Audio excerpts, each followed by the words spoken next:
ପିଲାମାନେ ଆଜି ଆମେ ଜାଣିବା ରାସାୟନିକ ସାର ଓ ଖତ ମଧ୍ୟରେ ପାର୍ଥକ୍ୟ କ'ଣ।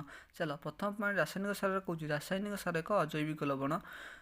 ଖତରେ କ'ଣ କହୁଛି ଖତ ଏକ ପ୍ରାକୃତିକ ପଦାର୍ଥ ଯାହାକି ଗୋବର ମନୁଷ୍ୟର ବର୍ଜ୍ୟବସ୍ତୁ ଓ ଉଦ୍ଭିଦର ଅବଶେଷର ବିଘଟନରୁ ମିଳିଥାଏ। ରାସାୟନିକ ସାର କାହିଁକି ଅଜୈବିକ ଲବଣ କାରଣ ଏଇଟା ଜୈବିକ ପଦାର୍ଥ ଦ୍ୱାରା ତିଆରି ହୋଇନଥାଏ, ସେଥିପାଇଁ ଏଇଟା ଅଜୈବିକ ଲବଣ। ଏଇଟା ହେଉଛି ପ୍ରାକୃତିକ ପଦାର୍ଥ, ଠିକ୍ ଅଛି। ତାପରେ କ'ଣ କହୁଛି ରାସାୟନିକ ସାର କାରଖାନାରେ ପ୍ରସ୍ତୁତ କରାଯାଏ। ସେକେଣ୍ଡରେ କ'ଣ କହୁଛି ଖତଟା ଜମିରେ ପ୍ରସ୍ତୁତ କରାଯାଇଥାଏ, ଠିକ୍ ଅଛି ପିଲାମାନେ। ତାପରେ 3 ନମ୍ବର କହୁଛି ରାସାୟନିକ ସାର ମୃତ୍ତିକାକୁ କୌଣସି ହ୍ୟୁମସ୍ ଦେଇନଥାଏ। ରାସାୟନିକ ସାରଟା କୌଣସି ପରିମାଣରେ ହ୍ୟୁମସ୍ ଯୋଗାଇ ନଥାଏ, କିନ୍ତୁ ଖତ ବହୁତ ପ୍ରଚୁର ପରିମାଣରେ ହ୍ୟୁମସ୍ଟା ଯୋଗାଇଥାଏ, ଠିକ୍ ଅଛି। ତାପରେ ଆସ ପୁଣି କହିଲା 4 ନମ୍ବର ରାସାୟନିକ ସାର ଉଦ୍ଭିଦ ପୋଷକ ଯଥା ଯବକ୍ଷାରଜାନ, ଫସଫରସ୍ ଏବଂ ପୋଟାସିୟମ୍ ଆଦି ପୋଷକରେ ପରିପୂର୍ଣ୍ଣ ହୋଇଥାଏ। କାହିଁକି ଏଇଟା ବହୁତ ପରିମାଣରେ କେମିକାଲ ୟୁଜ୍ ହୋଇଥାଏ, ଅନ୍ୟ ପଦାର୍ଥ ମଧ୍ୟ କିଛି ୟୁଜ୍ ହୋଇଥାଏ, ଯାହାଫଳରେ କି କଳକାରଖାନାରେ ପ୍ରସ୍ତୁତ କରିବା ଦ୍ୱାରା ଉଦ୍ଭିଦ ପୋଷକ ଅଧିକ ପରିମାଣରେ ଥାଏ, କିନ୍ତୁ ଖତ ଉଦ୍ଭିଦ ପୋଷକ ଅପେକ୍ଷାକୃତ କମ୍ ଥାଏ, ଯେଉଁଟା ପ୍ରାକୃତିକ ଅବସ୍ଥା।